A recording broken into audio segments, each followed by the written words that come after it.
Buongiorno a tutti. Good morning. First of all, I would like to thank Dr. Roberto Valcavi for inviting me to this meeting. Roberto Valcavi is a pioneer of the minimally invasive therapy, US-guided therapy of thyroid nodule. And this venue is particularly interesting and dreaming, and is a witness, in my opinion, of the genius of a million people. The first session will be held on the diagnosis and management of thyroid lesion, and the first presentation, the first lecture, is by Dr. Massimiliano Andreoli from Rome. He is the founder and the director of Endocrinologia Oggi, and is based on the thyroid ultrasound and file needle aspiration biopsy technique. Please, Dr. Andreoli. Thank you very much. First of all, I want to thank Dr. Valcavi for inviting me to have a talk about interventional techniques and on thyroid ultrasound. This is an audience of experts on thyroid ultrasonography, so probably I'm going to bore you. Anyway, my presentation is divided in two parts. In the first part, I'm going to describe thyroid ultrasonography as a useful tool for risk stratification of a thyroid lesion, and in the second part, as a useful tool for interventional procedures. So, what is a thyroid lesion? It's a discrete lesion within the thyroid parenchyma, clearly distinguishable from the surrounding thyroid tissue. And due to the increased use of ultrasonography, we assist to an increasing number of incidentally discovered thyroid lesions. So this figure shows the increased prevalence of thyroid lesions discovered by neck ultrasound compared to neck palpation. So that some author wonders how to handle this epidemic of thyroid lesion.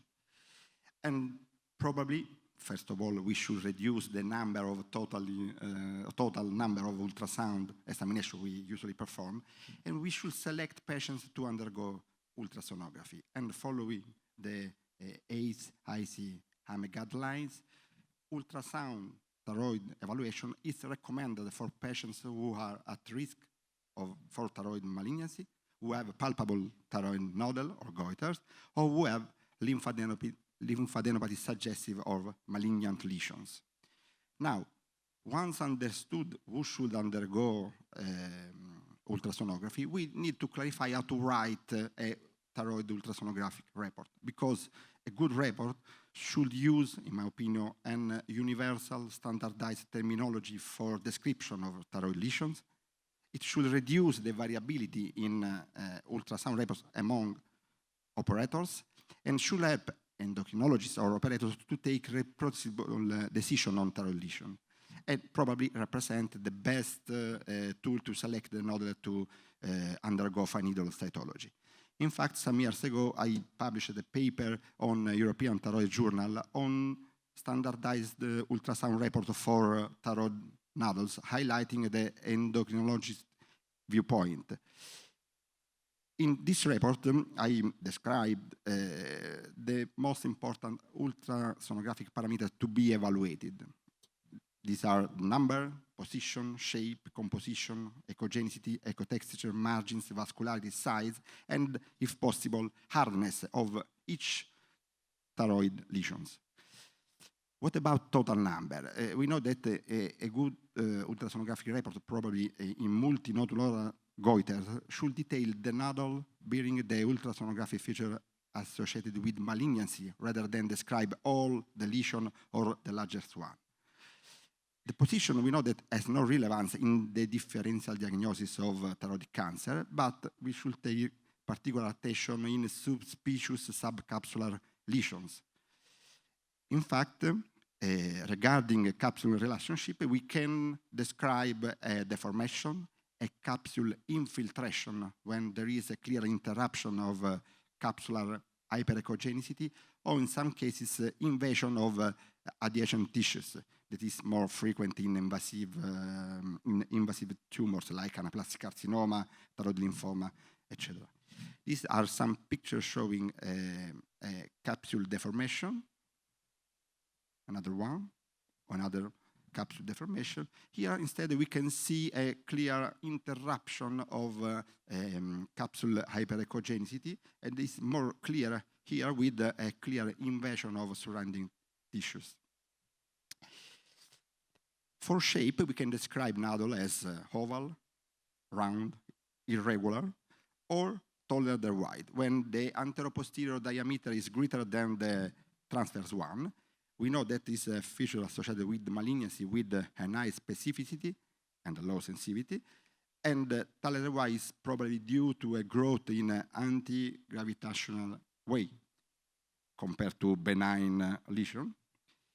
And this is a picture of taller than wide lesion. Regarding internal content, we can describe a nodule as solid, mixed or complex, mainly solid, mainly liquid, cystic, or spongiform.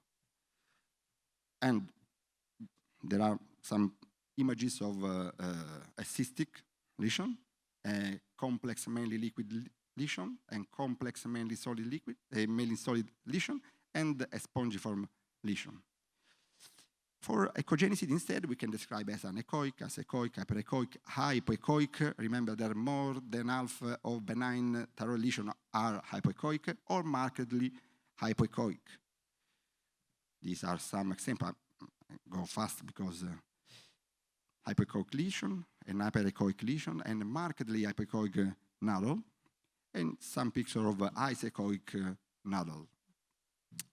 Echostructure, instead, is not decisive in the differential diagnosis of a thyroid cancer, and we can describe a nodule as homogeneous, finely homogeneous, or markedly inhomogeneous.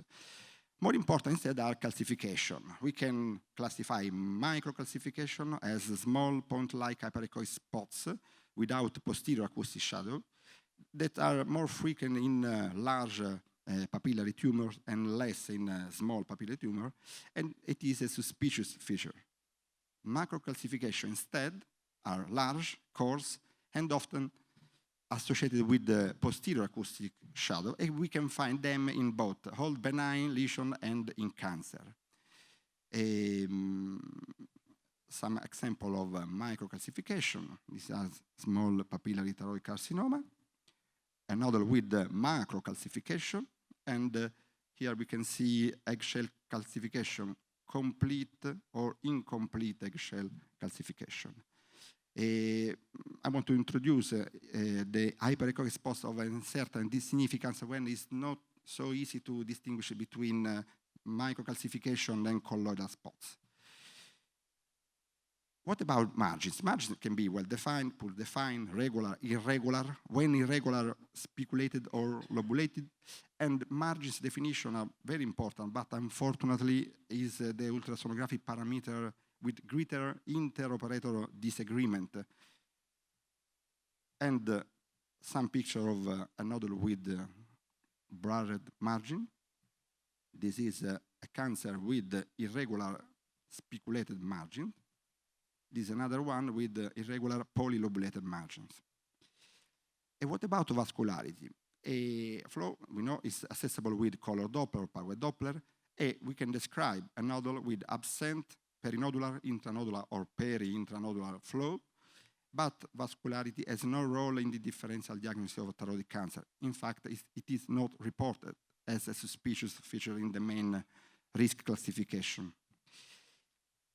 These are some pictures about vascularity and size. Size, we know that we should, each nodule should be measured in its 3 diameters, and the risk of malignancy does not change in general with the size of the nodule, but it is useful to evaluate the volume increase defined as a 20% increase in its diameter or a 50% increase in its volume. It is a common opinion that cancer grows more than benign lesion, but we know that most of the benign lesion can increase volume over time, and papillary thyroid carcinoma can remain unchanged for years. In case of fast increase, Instead, we should think about aggressive neoplasm like medullary or anaplastic carcinoma or thyroid lymphoma. 2 slides for elastosonography, that is a sort of electronic palpation, is a recent ultrasound technique that is able to provide information on the hardness of a nodule, but elastosonography does not replace ultrasound, but provides complementary information regarding the hardness of a thyroid lesion. In fact, it's not considered in ultrasonographic risk stratification usually. And this is a picture of strain ratio between a nodule in a real-time semi-quantitative elastosonography. Now, we have many ultrasonographic parameters to evaluate, but how to combine all these ultrasonographic features? We know that some classification systems have been created to stratify the risk of malignancy and to identify nodules that require fine needle aspiration cytology. In fact, since 2002, Kim first reported a combination of 4 suspect ultrasound features: microcalcification, irregular or microlobulated margins, marked hypokegenicity, and tolerant Y shape. And since then, many other ultrasonographic risk stratification systems have been developed. Thyroids, we know the American, the British, the Korean, the European thyroids, the American College of Radiology thyroids, and the ACIC Italian classification system that is supported by 6 Italian societies. And just to word on the last one, it divides the nodule in 3 class. Low risk lesion when the expected risk of malignancy is about 1%, intermediate risk with 5 to 15%, and high risk with the risk of 50-90%. Okay. Now, we have a lot of scoring systems at the moment: the American, the Korean, the Italian, the American College, the European. But which classification system should be used? My answer is easy. It's not an answer. It's at least one. Why? Why? Because this is a paper published on the use of a scoring system in Italy. As you can see, only 27% of ultrasonographic reports are written using a scoring system. So probably we have to decide to use one of them. But which is the best one? We know that there are many papers comparing different classification systems. And this is not the focus of this talk. Anyway, regardless of which is the best one, in my opinion, the presence of 2 main classification systems at the moment may even cause greater confusion, because in Italy, someone uses the British classification, someone the Italian, someone the American College. So it's not so easy to compare. So fortunately, I'm not sure, but I think that a unique classification system is needed and probably will be proposed with the agreement of many international society at the next International Thyroid Congress that will be held in China the next year. Probably we are going to have one unique classification system to be used from everybody.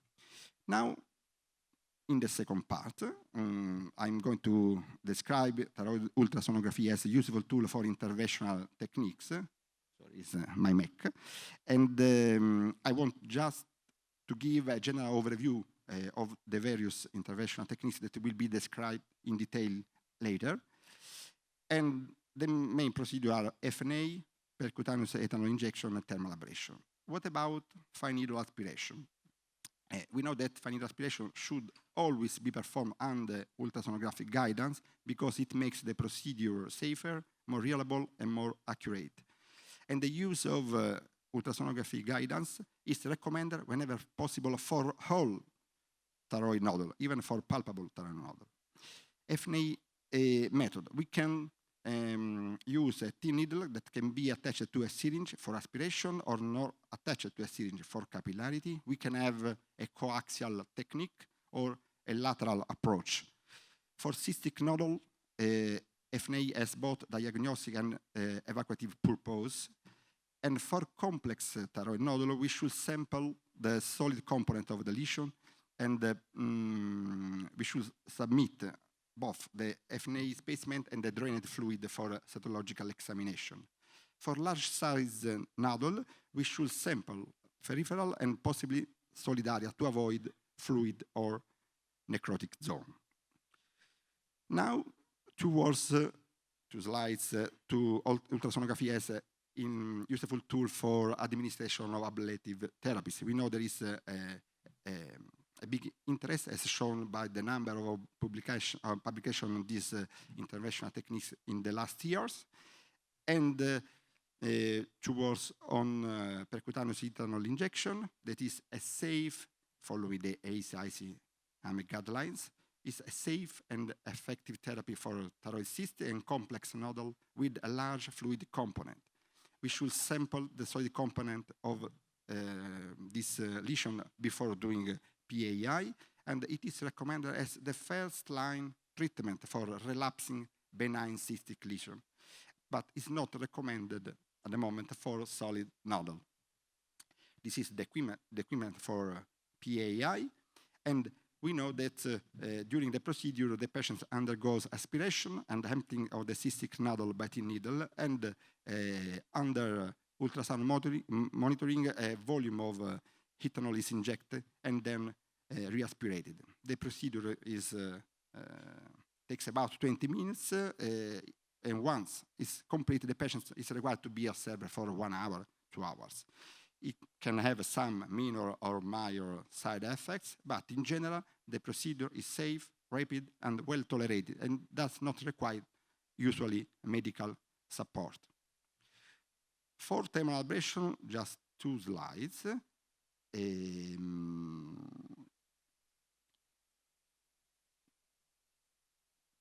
Thermal ablation are not surgical procedure for the volume reduction of large thyroid nodule and improvement of local pressure. This is another picture, okay? We should consider, following the IC guidelines, we should consider laser or radiofrequency ablation for the treatment of solid or complex thyroid nodule that progressively enlarge or are symptomatic. And we should repeat the fine needle aspiration for cytological confirmation before thermal ablation treatment. Just 2 words. Remember that for thermal ablation, for radiofrequency thermal ablation, we can usually use a trans-isthmic approach. And in general, the last slides, the procedure can be considered as well tolerated and effective for the persistent reduction of large benign nodule. Thank you for your attention.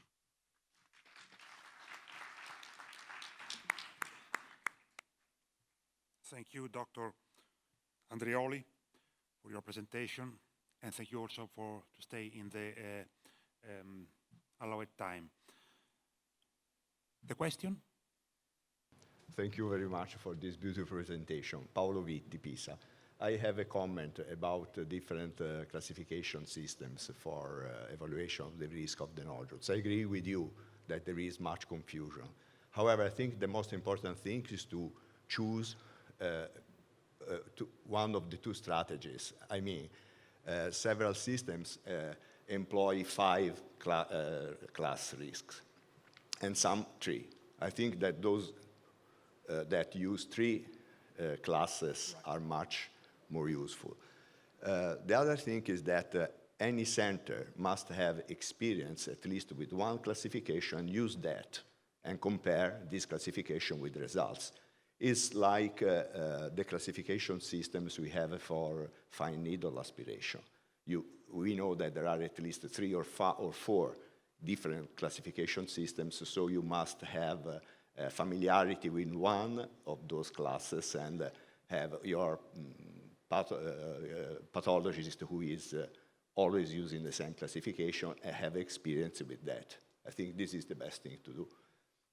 Yeah, I agree with you. In my personal experience, I use the ACE, the Italian classification in 3 classes. And there are many other risk stratification, and in my opinion, it's important not only to distinguish between the classification in free class or for, but even think about the aim of this classification, because generally these ultrasound risk classification systems are developed to reduce the number of unnecessary fine needle aspiration. Right. So there are some publications about comparing the various ultrasonographic risk system, and in my opinion, the best one in reducing this number, probably by literature, is the American College of Radiologists, in reducing the number of unnecessary fine needle aspiration. Probably is the best rule-out classification system. Yeah. But in my opinion, it's difficult to apply this kind of classification clinical practice, because it is based on number. So in Italy, it's very difficult to have too much time to assign a point scale to each ultrasonographic fusion and to give just to use one system and have experience with that. This is my advice. Yeah. I agree with you. Thank you, Massimiliano, for a great presentation. I'm Stephen Hodak from NYU Langone Health in New York. I agree that, we don't always get to choose which system is going to be used for grading thyroid nodules. Sometimes that's a decision that's made by radiology groups, and we have no control over that. I think, though, what we as individuals and we as organizations need to demand from the people that grade thyroid nodules is some evidence from them about how reproducible and how accurate their grading is. So there can be many effective systems that, if implemented poorly, are useless. And you might argue this system is better than that system, but if a group is very successful and very accurate in giving you a correct evaluation of a nodule, we should be able to know that. What's the value of their grading? And I think currently they don't do that. So instead we argue about, is TIRADS better than the ATA system, or is the ATA system better than the European TIRAD system? It's really more about how effective does an individual use that system to give you the correct answer. For this reason, my hope is that in the future we are going to have one unique, complexive ultrasonography risk. Probably in the next year will be proposed, supported by even more society. So I agree with you, but I think the solution, the final solution, will be to have one unique for everybody, for endocrinology, for radiology. Not maybe it's a dream. Well, but I'm from New York, so I'm a cynic. So I'm not sure that's going to happen. But whatever system anyone chooses to use, they should be able to tell me how accurately they can use it.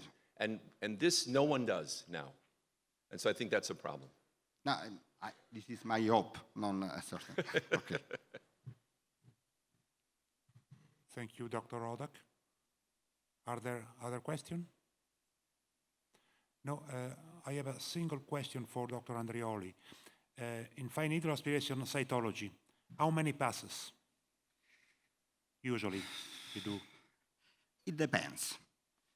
Usually, in my experience, I do 4 or 5 passes, but it depends on the quantity of material I'm able to take by fine needle aspiration. So it ranges. It depends on the quantity of material I can. And you have the pathologist working with you at the moment of the... No. But it would be great to have a pathologist. It's not always possible, but it's better to have a good relationship, even with a distant pathologist. But I usually give him a complete report on the ultrasonographic feature. I give him pictures. So it's almost like it was near me. So Yeah. Thank you.